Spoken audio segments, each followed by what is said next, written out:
Section 1. You will hear a telephone conversation between an official at a village hall and a woman who wants to hire a public room. First, you have some time to look at questions 1 to 6.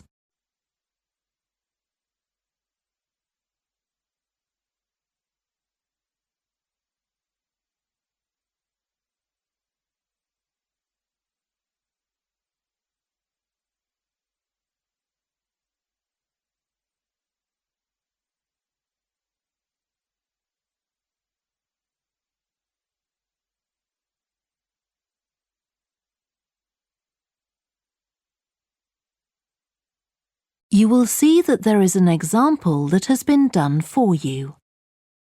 On this occasion only, the conversation relating to this will be played first. Hello? Oh, hello. I wanted to inquire about hiring a room in the village hall for the evening of September the 1st. Let me just see. Yes, we have both rooms available that evening.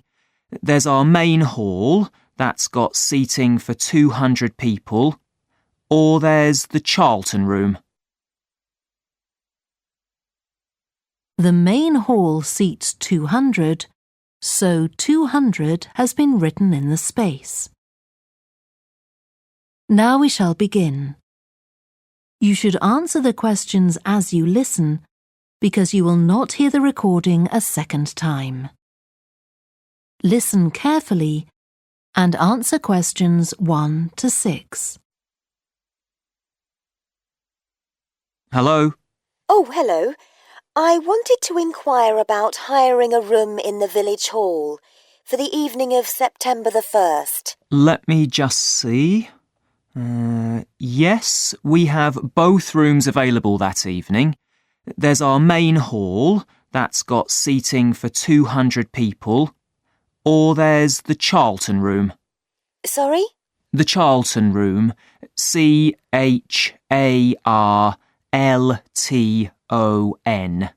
That's got seating for up to 100. Well, we're organising a dinner to raise money for a charity, and we're hoping for at least 150 people. So I think we'll go for the main hall. How much would that cost? Let's see.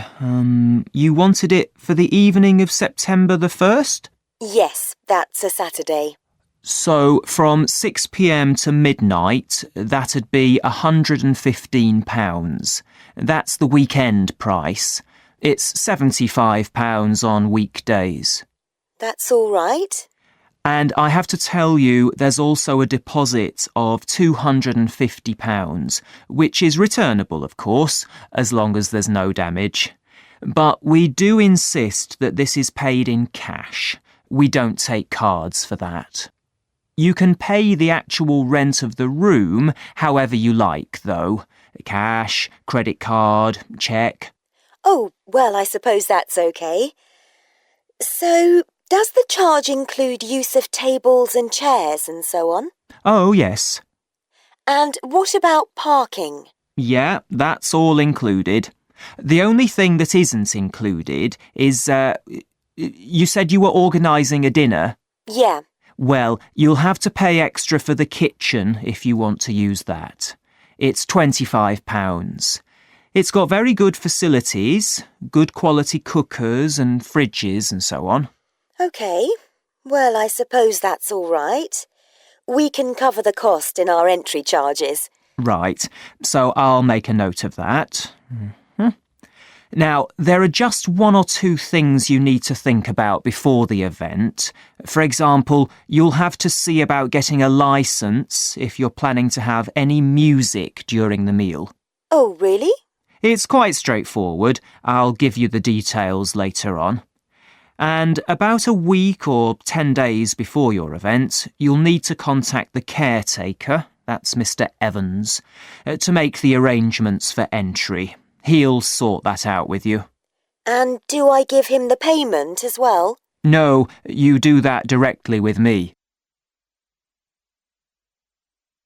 Before you hear the rest of the conversation, you have some time to look at questions 7 to 10.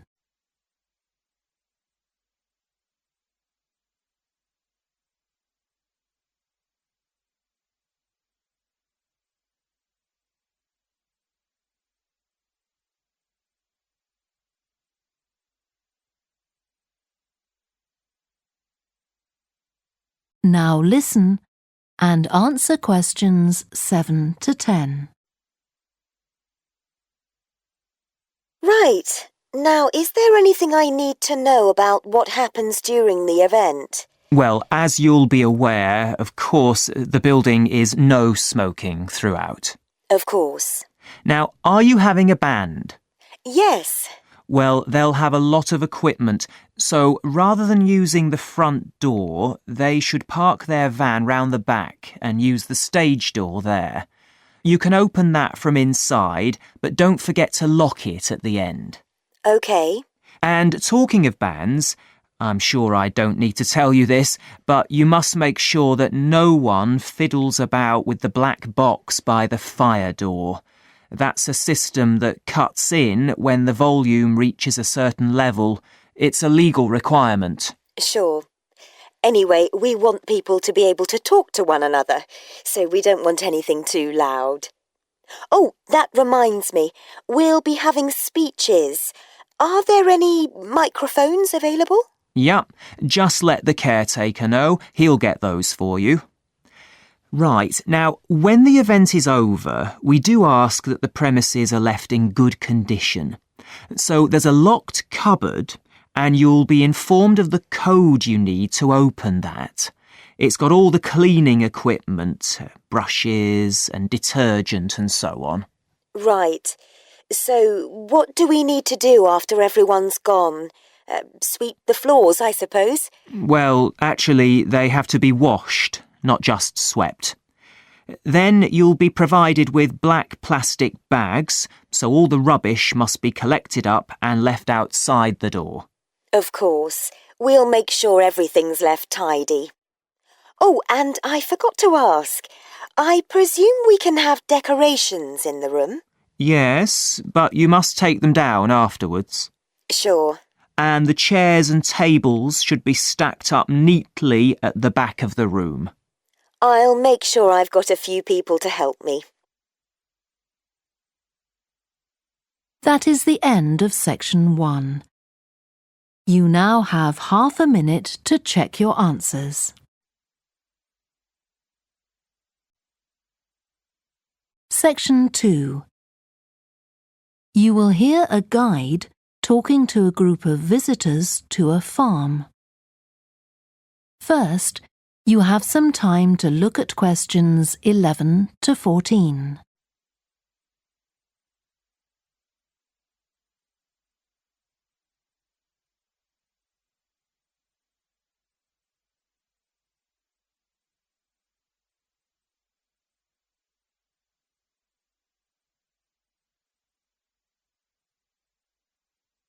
Listen carefully and answer questions 11 to 14. Welcome to the Fiddy Working Heritage Farm. This open-air museum gives you the experience of agriculture and rural life in the English countryside at the end of the 19th century. So you'll see a typical farm of that period, and like me, all the staff are dressed in clothes of that time. I must give you some advice and safety tips before we go any further. As it's a working farm, please don't frighten or injure the animals. We have a lot here, and many of them are breeds that are now quite rare. And do stay at a safe distance from the tools. Some of them have sharp points, which can be pretty dangerous, so please don't touch them. We don't want any accidents, do we? The ground is very uneven, and you might slip if you're wearing sandals, so I'm glad to see you're all wearing shoes. We always advise people to do that.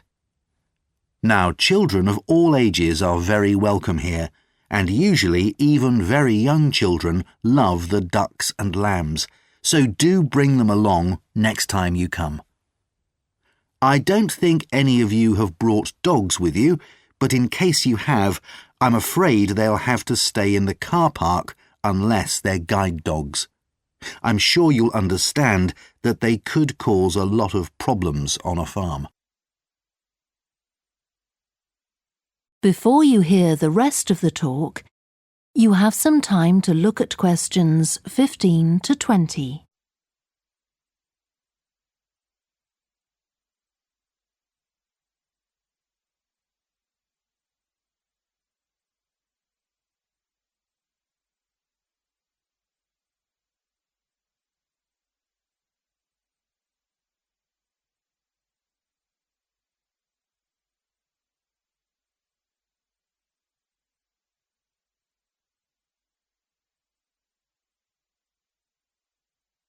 Now listen and answer questions 15 to 20.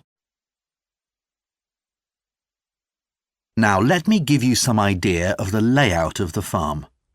The building where you bought your tickets is the new barn immediately to your right, and we're now at the beginning of the main path to the farmland, and of course the car park is on your left. The scarecrow you can see in the car park in the corner beside the main path is a traditional figure for keeping the birds away from crops. But our scarecrow is a permanent sculpture. It's taller than a human being, so you can see it from quite a distance. If you look ahead of you, you'll see a maze. It's opposite the new barn, beside the side path that branches off to the right, just over there. The maze is made out of hedges which are too tall for young children to see over them, but it's quite small, so you can't get lost in it. Now, can you see the bridge crossing the fish pool further up the main path? If you want to go to the cafe, go towards the bridge and turn right just before it. Walk along the side path and the cafe's on the first bend you come to.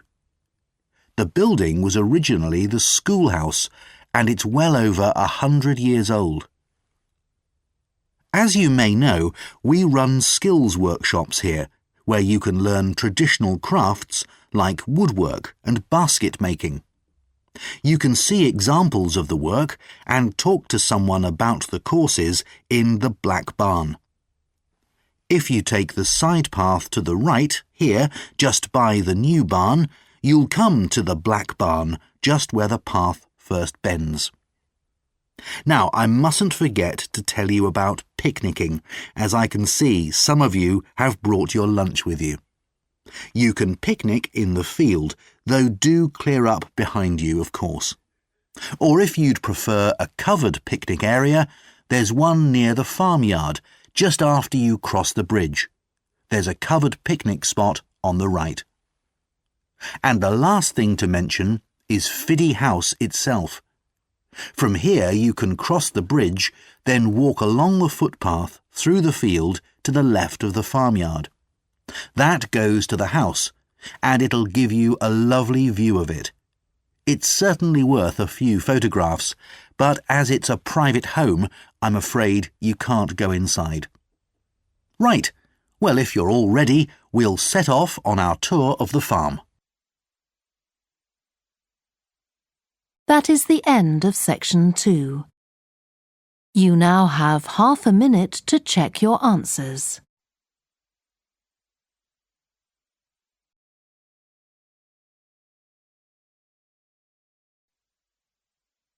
Section 3.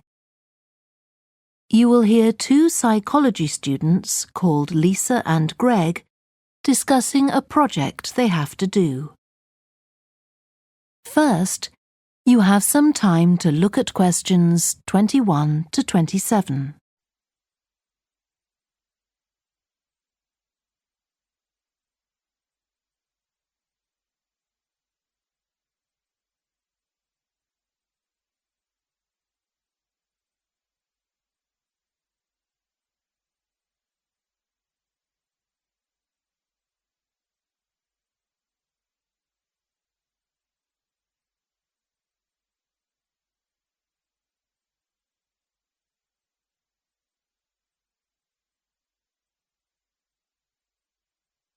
Now listen carefully and answer questions 21 to 27. OK, Greg, so I finally managed to read the article you mentioned, the one about the study on gender in physics. About the study of college students done by Akira Miyake and his team. Yeah, I was interested that the researchers were actually a mix of psychologists and physicists. That's an unusual combination. Yeah, I got a little confused at first about which students the study was based on. They weren't actually majoring in physics, they were majoring in what's known as the STEM disciplines. That's science, technology, engineering and math. Yes, but they were all doing physics courses as part of their studies. That's correct.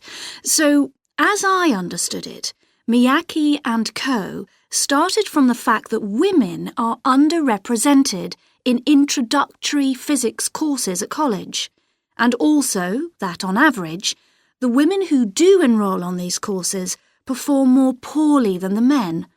No one really knows why this is the case. Yeah, but what the researchers wanted to find out was basically what they could do about the relatively low level of the women's results. But in order to find a solution, they needed to find out more about the nature of the problem. Right. Now, let's see if I can remember. It was that in the physics class, the female students thought the male students all assumed that women weren't any good at physics. Was that it? And they thought that the men expected them to get poor results in their tests. That's what the women thought, and that made them nervous, so they did get poor results. But actually, they were wrong. No one was making any assumptions about the female students at all.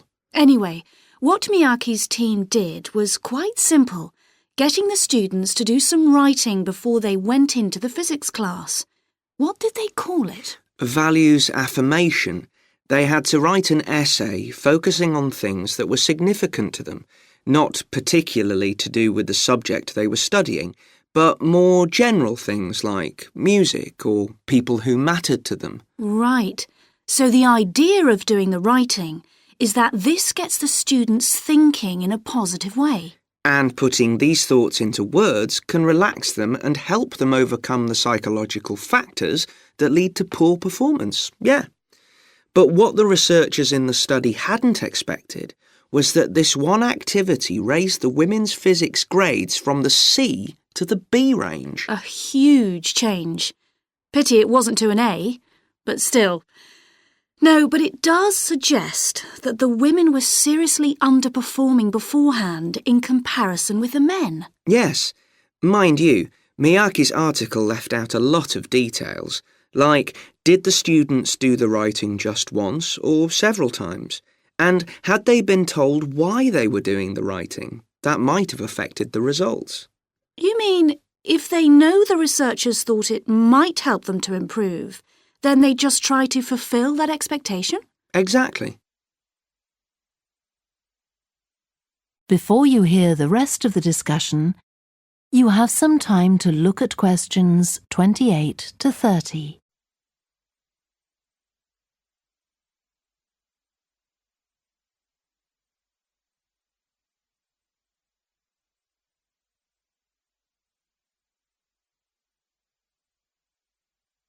Now listen and answer questions 28 to 30. So anyway, I thought for our project we could do a similar study, but investigate whether it really was the writing activity that had that result. OK, so we could ask them to do a writing task about something completely different, something more factual, like a general knowledge topic. Maybe. Or we could have half the students doing a writing task and half doing something else, like an oral task.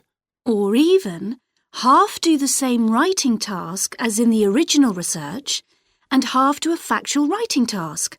Then we'd see if it really is the topic that made the difference or something else. That's it. Good. So, at our meeting with the supervisor on Monday, we can tell him we've decided on our project. We should have our aims ready by then. I suppose we need to read the original study. The article's just a summary. And there was another article I read by Smolinski. It was about her research on how women and men perform in mixed teams in class, compared with single-sex teams and on their own. Let me guess, the women were better at teamwork. That's what I expected. But actually, the men and the women got the same results, whether they were working in teams or on their own. But I guess it's not that relevant to us. What worries me, anyway, is how we're going to get everything done in the time. We'll be okay now we know what we're doing. Though I'm not clear how we assess whether the students in our experiment actually make any progress or not. No, we may need some advice on that. The main thing's to make sure we have the right size sample, not too big or too small. That shouldn't be difficult. Right, what do we need to do next? We could have a look at the timetable for the science classes, or perhaps we should just make an appointment to see one of the science professors. That'd be better. Great, and we could even get to observe one of the classes. What for? Well, OK, maybe let's just go with your idea. Right, well, I think that's everything for now. That is the end of section 3. You now have half a minute to check your answers. Section 4. You will hear part of a student presentation about the variety of different species that live in the world's oceans. First, you have some time to look at questions 31 to 40.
Now listen carefully and answer questions 31 to 40. I've been looking at ocean biodiversity. That's the diversity of species that live in the world's oceans. About 20 years ago, biologists developed the idea of what they called biodiversity hotspots. These are the areas which have the greatest mixture of species. So, one example is Madagascar. These hotspots are significant because they allow us to locate key areas for focusing efforts at conservation. Biologists can identify hotspots on land fairly easily, but until recently, very little was known about species distribution and diversity in the oceans, and no one even knew if hotspots existed there. Then a Canadian biologist called Boris Worm did some research in 2005 on data on ocean species that he got from the fishing industry. Worm located 5 hotspots for large ocean predators, like sharks, and looked at what they had in common. The main thing he'd expected to find was that they had very high concentrations of food, but to his surprise, that was only true for 4 of the hotspots. The remaining hotspot was quite badly off in that regard. But what he did find was that in all cases, the water at the surface of the ocean had relatively high temperatures, even when it was cool at greater depths. So this seemed to be a factor in supporting a diverse range of these large predators. However, this wasn't enough on its own, because he also found that the water needed to have enough oxygen in it. So these two factors seemed necessary to support the high metabolic rate of these large fish. A couple of years later, in 2007, a researcher called Lisa Balance, who was working in California, also started looking for ocean hotspots, but not for fish. What she was interested in was marine mammals, things like seals. And she found 3 places in the oceans which were hotspots, and what these had in common was that these hotspots were all located at boundaries between ocean currents. And this seems to be the sort of place that has lots of the plankton that some of these species feed on. So now people who want to protect the species that are endangered need to get as much information as possible. For example, there's an international project called the Census of Marine Life. They've been surveying oceans all over the world, including the Arctic. One thing they found there, which stunned other researchers, was that there were large numbers of species which live below the ice, sometimes under a layer up to 20 meters thick. Some of these species had never been seen before. They've even found species of octopus living in these conditions. And other scientists working on the same project but researching very different habitats on the ocean floor have found large numbers of species congregating around volcanoes, attracted to them by the warmth and nutrients there.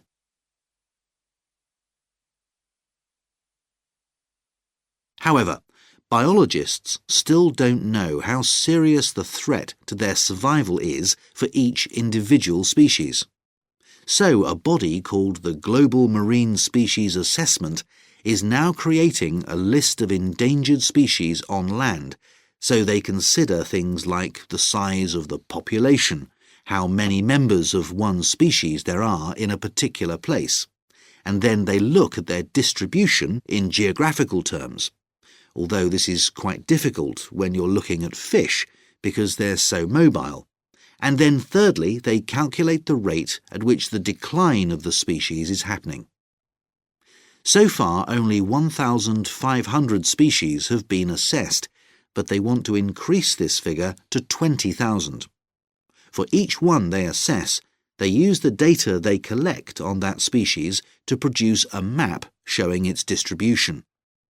Ultimately, they will be able to use these to figure out not only where most species are located, but also where they are most threatened. So, finally, what can be done to retain the diversity of species in the world's oceans? Firstly, we need to set up more reserves in our oceans, places where marine species are protected. We have some, but not enough. In addition, to preserve species such as leatherback turtles, which live out in the high seas but have their nesting sites on the American coast, we need to create corridors for migration, so they can get from one area to another safely. As well as this, action needs to be taken to lower the levels of fishing quotas to prevent overfishing of endangered species. And finally, there's the problem of bycatch. This refers to the catching of unwanted fish by fishing boats. They're returned to the sea, but they're often dead or dying. If these commercial fishing boats used equipment which was more selective so that only the fish wanted for consumption were caught, this problem could be overcome. OK, so does anyone have any questions about... That is the end of section 4. You now have half a minute to check your answers.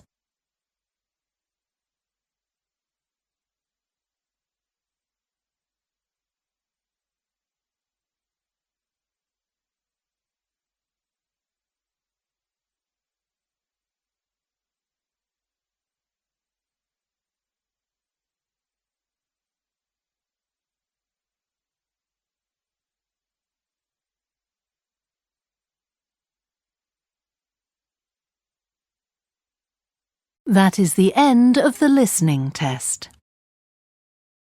You now have 10 minutes to transfer your answers to the answer sheet. Please stop writing and wait for your question booklet to be collected.